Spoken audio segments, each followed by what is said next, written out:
Welcome back to another episode of Let Us Be Sustainable. I'm Frank. Today's episode is an update on the seed dahlias that I started about a month ago. The last video, I think, was 2 weeks ago, and I want to show you what the growth has been in the last 2 weeks in these little grow bags, because now I have to be transplanting these into 1 gallon containers that will look like...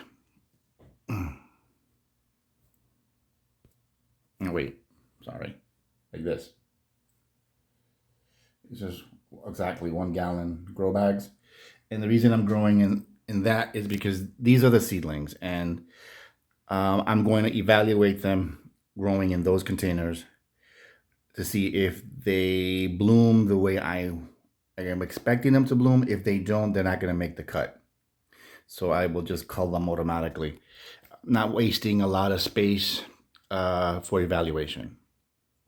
If the bloom looks like it's going to have potential, then they get bumped up to a bigger container, and hopefully they'll produce some tubers their first season, because the last time I grew them from seed, they started producing tubers at the 3-month stage. They weren't big tubers, but they were tuber nonetheless.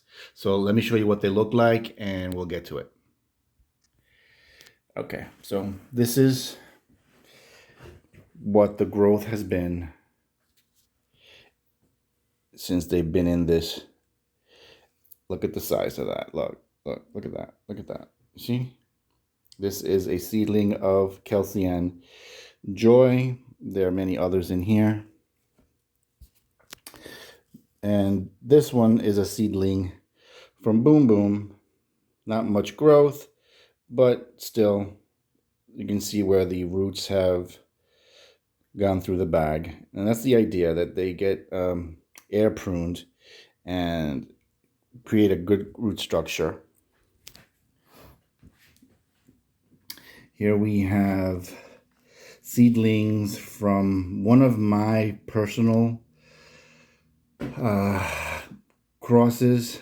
I created well, what I did last season is I made a cross, and I loved the way the flower looked. I loved it so much because of the color. I tried hand pollinating it with Calcian Joy and Apple Blossom. So this is one of my personal crosses from one of the seedlings that I created last season. And I named that seedling Buttercream because it has a color consistency of butter, actually. So these are its seeds, and they're pretty dark. They're pretty dark. The stems are pretty dark.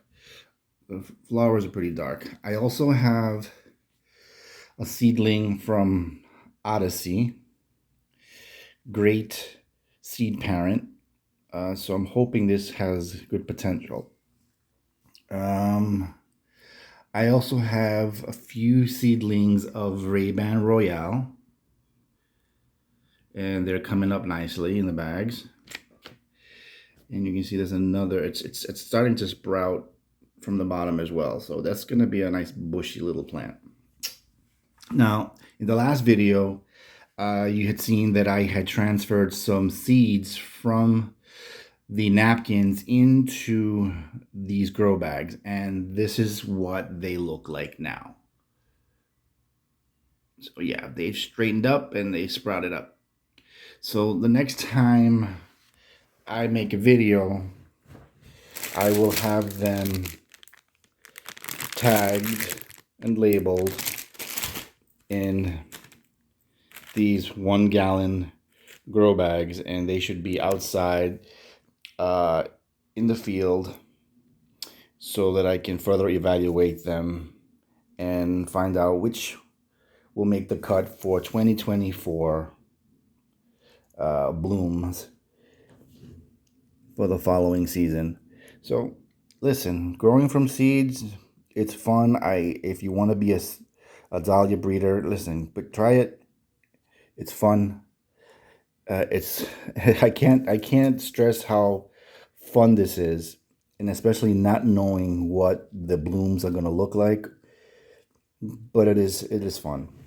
I'm also going to start going back to breeding my roses, and I will do a video of that soon, because I like getting back to my roots.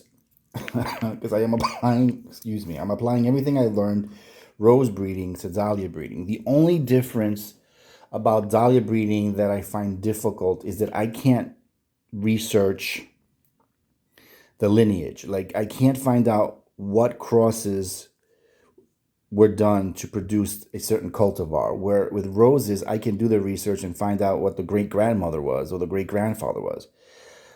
I can't do that with dahlias. It's a little bit of a headache, but moving forward, I want to do what I can to document this journey and write down the crosses that I've made so that future dahlia breeders will know the parentage and the lineage of a certain cultivar. Uh, it's just better to know what the traits are, where they're coming from, because dahlias have 8 chromosomes, so it's like a genetic lottery, and you gotta have something to go on. So, something to think about. So this is it for now. Comment, like, and subscribe. Let me know how I'm doing. Any questions, comments, let me know. Thanks for watching.